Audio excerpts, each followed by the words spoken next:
உலகெங்கும் இருக்கும் spiritual tax Tamil நேயர்களுக்கு வணக்கம். நான் உங்கள் பிருந்தா சங்கர். இன்று நம்மோடு சிறப்பு விருந்தினராக இணைந்திருப்பது ஜோதிட உலகின் சூப்பர் ஸ்டார் என்று அழைக்கக்கூடிய பிரம்மஸ்ரீ ராம்ஜி பரமஹம்சர் அவர்கள் நம்மளோடு இணைந்திருக்கிறார். வணக்கம் சார். வணக்கம். வணக்கம். எப்படி இருக்கீங்க? நல்லா இருக்கேன் சார். 2026 ராசி பலன்கள் போயிட்டு இருக்கு. ஒவ்வொரு ராசி பலன்களுக்கும் கண்டிப்பா ஒரு ஜாக்பாட் இருக்கும்ல. எந்த மாதிரியான ஜாக்பாட்ஸ் இந்த 2026 வருடங்கள்ல இருக்கு? 2026 பொறுத்த வரைக்குமே ஒவ்வொரு ராசிக்கும் மிகப்பெரிய அதிர்ஷ்டங்கள்லாம் காத்திருக்கு. ஃபார் எக்ஸாம்பிள், ஏற்கனவே புத்தாண்டு பலன்கள்லாம் நம்ம ஸ்பிரிச்சுவல் டாக்ஸில் போட்டுட்டோம். இந்த ஜாக்பாட்டுங்கிறத நான் எப்படி பார்க்குறேன்னா, இந்த ஒரு பாயிண்ட் இருக்குடா நம்ம பொழச்சுப்படா அப்படிங்கிற மாதிரி, இந்த ஒரு அதிர்ஷ்டம் இருக்கு நம்ம ராசி சூப்பராக டாப்பில் வந்துடும் அப்படின்னு நினைக்கிற மாதிரியான ஒரு விஷயம்தான். ஸோ அந்த வகையில் நான் ஒவ்வொரு ராசிக்கும் 3 ஜாக்பாட் சொல்லலான் இருக்கேன்.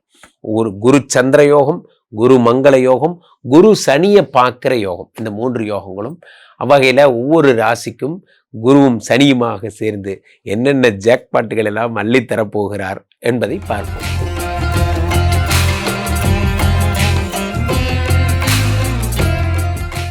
ராம்ஜி சார், 2026 கன்னிராசிக்காரர்களுக்கு அந்த 3 ஜாக்பாட்னு சொல்லக்கூடியது எந்த மாதிரி இருக்கும்? கன்னிராசிக்காரர்களை பொறுத்த வரைக்குமே ஜாக்பாட் அப்படின்னா, நான் இப்போ என்ன சொல்றது, ஏன்னா 4-7 கூடிய குரு பகவான் 10ஆம் இடத்துல இருக்கார்.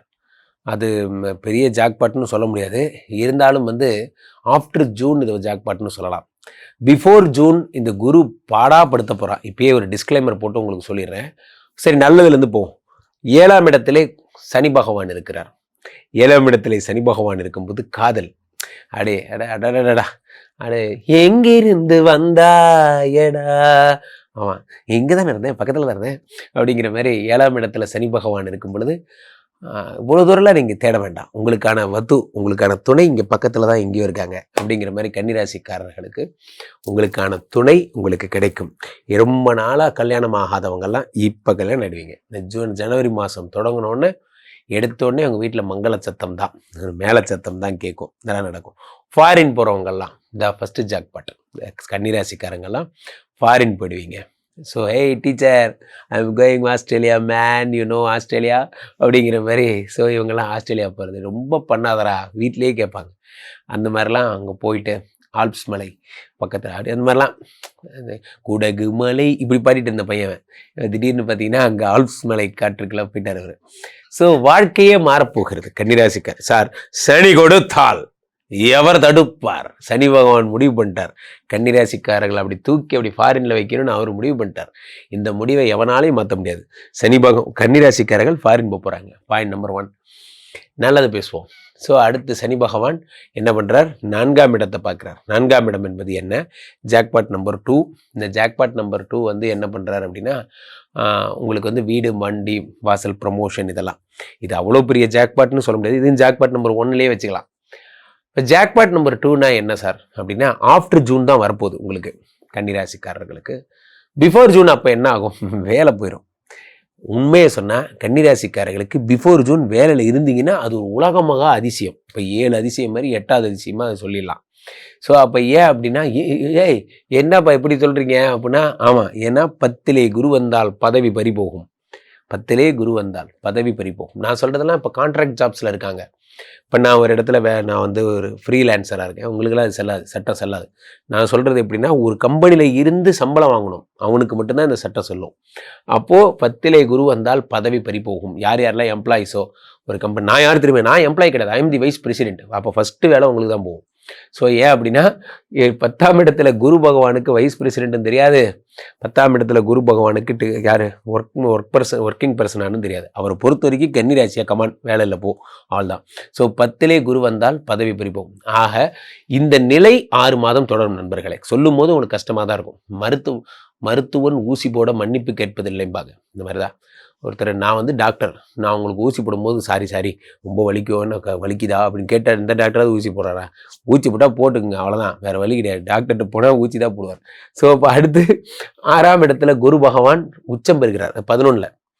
அப்படியே சுச்சுவேஷன் மாறிடும். இந்த ஜூன் வரைக்கும் தம் கட்டிக்கிட்டு நம்ம மேனேஜர் முகத்திலேயே முழிக்காம எங்கேயாவது ஏர்லேயே ட்ராவல் ஆகிட்டு வணக்கம் சார் ஓகே சார் எங்கே காண போயிட்டா அப்படி இதோட சாயந்தரம் தான் வரணும். நீங்கள் சாயந்தரமும் சார் வீட்டுக்கு போகலாமா சார்னு கேட்டு போயிடணும். நடுவில் நீங்கள் எந்த டீட்டெயிலும் அவரை பார்க்கவும் கூடாது.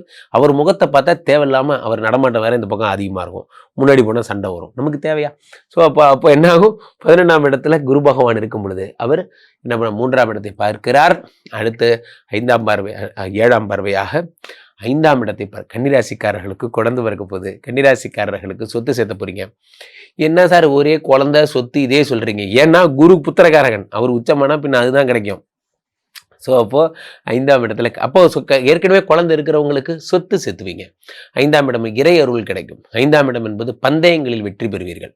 உங்களுக்கு நீங்களே ஒரு முடிவு பண்ணியிருப்பீங்க, இந்த வருஷத்துக்குள்ளே இதை நான் அச்சீவ் பண்ணிடுவேன், நான் லேண்ட் வாங்குவேன், இந்த பொசிஷனுக்கு போவேன், நான் எப்படியாவது பெல்ட் அடிச்சாவது கூகுள் கம்பெனியில் வேலைக்கு சேர்ந்துருவேன். கண்டிப்பாக சேர்ந்துருவீங்க. இந்த ஒன்றும் பெரிய அதிசயம்லாம் ஒன்றும் கிடையாது. மெரிட் இருந்தால் போகிறீங்க. 5ஆம் இடத்தை இது குரு பகவான் 5 பார்க்கும்போது பந்தயங்களில் வெற்றி பெறுவீங்க. அடுத்து 7ஆம் இடத்து சனியை பார்த்துடுறார். யார்? குரு. அகெயின் ரீகன்ஃபார்ம் பண்ணுறார். ஒரு கன்ஃபர்மேஷன் மாதிரி டபுள் டிக்.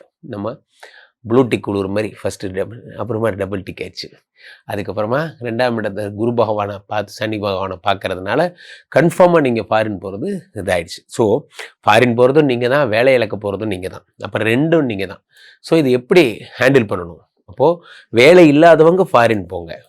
வேலையில் இருக்கிறவங்க சனி பகவான் என்ன தான் வான்னு கூப்பிட்டாலும் ஜூன் வரைக்கும் வேலையை விட்டு போகக்கூடாது. ஏன்னா உங்களை கூப்பிடுறதே இந்த வேலையை விட்டு போகிறதுக்கு தான். இதெல்லாம் ஒரு குரு பகவான் பண்ணுற சூழ்ச்சி. ஸோ அப்போது எங்கே கனடாலேயே வேலை கூப்பிட்டு கதறி எழுது கண்டிப்பாக நீ வந்தே அவனு கூப்பிட்டாலும் தேவையே கிடையாது. நான் இங்கே தான் உட்காந்துருப்பேன்னு சொல்லி இருந்து ஜூனுக்கு அப்புறம் தான் நீங்கள் போகணும். இவன் சொல்கிற ஆசை வார்த்தைகளை நம்பி நீங்கள் ரிசைன்மெண்ட்டை போனீங்கன்னா அங்கே போய் பாடாப்பட்டு அந்த வேலையும் போயிடும். இந்த அரசனை நம்பி புருஷனையும் ஓட்ட விட்ட மாதிரி தான். அப்புறம் திரும்ப இங்கே 2 வேலையும் போயிடும். அப்போ கன்னிராசிக்காரர்கள் வேலை மாற்றம் ஜனவரி டு ஜூன் சத்தியமாக பண்ணவே கூடாது. அது ஜூனுக்கு அப்புறம் தொடருங்கள். ஜாக்பாட்டு நான் சொன்னது என்னன்னா 11இல் குரு உச்சமடைவதால் ஃபாரின் போகிறீங்க. உங்களுடைய திருமண வாழ்வு சூப்பராக இருக்குன்னு சொன்னேன். குழந்தை கிடைக்க போகுதுன்னு சொன்னேன். 3ஆவது விஷயம், யாருக்கெல்லாம் கல்யாணம் ஆகலையோ உங்களுக்கு கல்யாணம். கண்டிப்பா சார், நீங்க இப்ப நான் பல விஷயங்கள் சொல்லியிருந்தீங்க. ஜாக்பாட்ஸ் அடிக்கும் அப்படின்னு கண்டிப்பா பயனுள்ளதா இருக்கும் அப்படின்றத நம்புவோம். நீங்க நிறைய விஷயங்கள் சொல்லும் போது குருவை பேஸ் பண்ணியே நிறைய விஷயங்கள் சொல்லியிருந்தீங்க. இந்த குரு எந்த மாதிரியான வேலைகளை 2026 பண்ண போறார்? குரு பகவான் அவர் இந்த வருடம் 3 யோகங்கள்ங்கிற டைட்டில் தான் நம்ம ப்ளே பண்ணுறோம். அதில் முக்கியமான விஷயமே என்னென்னா, குரு சந்திரனுடைய வீட்டில் உச்சமாகிறார். அது குரு சந்திர யோகம்னு பேர். குரு விருச்சிகத்தை தான் ஃபஸ்ட்டு பார்க்குறார். அது செவ்வாயோட வீடு. இப்போ குரு செவ்வாயை பார்க்கும்போது அது குரு மங்கள யோகம்னு அழைக்கப்படுது. அடுத்து குரு இந்த எல்லாருக்குமே ஒரு டெரிஃபிக்காக ஒரு டெரர் கார்டுனா யாருன்னா மிஸ்டர் சனி. இந்த ஆள் எங்கே போனாலும் இம்சை தான் அப்படிங்கிற மாதிரி இந்த சனினால் பாடாப்பட்ட சார். ஒவ்வொரு ராசியர்னு கேட்டு பாருங்க, ஒவ்வொரு கதை சொல்லுவாங்க. அந்த மாதிரி அதை குரு பகவான் பார்த்து காம்பன்சேட் பண்ணி, ஒரு அம்மா வெளியே ஓடிட்டு இருக்கிற ஒரு குழந்தை எப்படி பார்க்குறேன்னா அப்படின்னா, அந்த குழந்தை ஒன்றும் இல்லை அப்படின்னு எப்படி ஆஃப் ஆகுதோ அந்த மாதிரி குரு பகவான் சனி எப்படி பார்க்குறாரு. என்னப்பா அப்படின்னா ஒன்றும் இல்லைங்க அப்படிங்கிற அந்த மாதிரி இந்த 3 யோகம். ஒன்று சந்திரனுடைய வீட்டில் குரு உச்சமாகி குரு சந்திர யோகம், செவ்வாவை பார்த்து குருமங்கள யோகம், அடுத்து சனியை பார்த்து ப்ராப்ளமேட்டிக் சனியை நல்ல சனியாக மாற்றுறார். இது 3 யோகங்கள் தான் பெரிய விஷயம். இதில் இந்த ராசிக்காரங்களுக்கு என்ன நடக்கும் அப்படின்னு பார்த்தீங்கன்னா, குரு இருக்கிற ஸ்தானம் ராசிக்கு ராசி மாறுபடும். ஸோ அதுக்கேற்றபடி அவங்க உச்சம்னு அவங்க புரிஞ்சுக்கணும். அதே மாதிரி பொதுவாகவே அவங்க மனநிலை மாற்றம் ஏற்படும். மனநிலையில் ஒரு தைரியம் வரும், சொத்து வாங்குகின்ற யோகம் வரும், நிறைய வழக்குகள் முடியும். இந்த மாதிரிலாம் குரு தரும் அற்புத பலன்கள். சனி டிஃபால்ட்டாகவே இப்போது வக்கரமாக இருந்தவர் வக்கர நிவர்த்தி பெற்று இருந்ததால் இந்த ராசிக்கு சனி அப்படின்னு பார்த்தீங்கன்னா முக்கியமான ஒரு பிரதான பாயிண்ட்டாக சனி ஒரு 25% ப்ளே பண்ணுறாருன்னா 75% குரு தான் ப்ளே பண்ணுறார். இந்த வருடத்தினுடைய எண்டில் பிருந்தா டிசம்பர் 6ஆம் தேதி ராகு பகவான் கும்பத்துலேருந்து மகரத்துக்கு போயிடுறார். அதுக்கு மேலே அதை பற்றி பேசினா என்ன பேசாட்டி என்ன? ஏன்னா டிசம்பர் 6ஆம் தேதிக்கு அப்புறம் everyone are going to year end mood. அதனால் there is no use to speak about Rahu. December 6க்கு அப்புறம் நம்ம வேலை பார்க்குறதே ரொம்ப கம்மி. அடுத்து 20 நாட்கள் we are waiting for the year end. So அதனால அந்த பயிற்சி நமக்கு ஒன்றும் பெருசாக பண்ண போறதில்ல. ஜூன் 1ஆம் தேதி நடக்கவிருக்கின்ற இந்த குரு தான் நம்மளுடைய பிரதானம். அப்போ பக்கத்தில் இருக்கிற குரு பகவானுடைய டெம்பிள்ஸ், யாராவது கும்பகோணம் பக்கத்தில் இருந்தால் ஆலங்குடி போயிருங்க, திட்டை போயிடுங்க, அல்லது சென்னை பக்கத்தில் இருக்கிறவங்களா இருந்தால் பாடி திருவலியதாயம்னு பேர், அங்கே இருக்கிற கோயில் பாடி திருவலியதாயம், பாடியில் இருக்கிற சிவன் கோயில் ரொம்ப ஃபேமஸுங்க. அங்கே கோயிலுக்கு போனீங்கன்னா குரு பகவானுடைய இது இருக்கும், அங்கே போய் வணங்குங்க. திருவள்ளூரில் பக்கம் போனீங்கன்னா குரு பகவானுக்குன்னே ஸ்பெசிஃபிக் டெம்பிள்ஸ்லாம் நிறைய இருக்குது.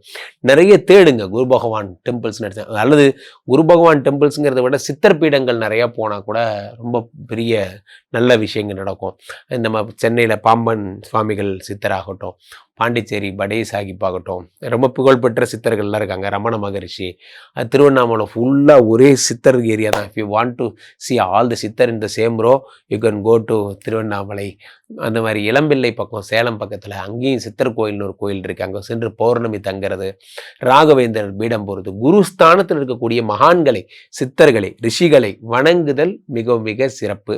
இதுதான் இந்த வருடத்தினுடைய பெரிய டேர்னிங் பாயிண்டா இருக்கும். நன்றி, வணக்கம் சார். உங்களை சந்திக்கணும்னா மக்கள் உங்களை எப்படி சார் தொடர்பு கொள்றது? கீழே போயிட்டு இருக்க இந்த 2 நம்பரை கூப்பிடுங்க.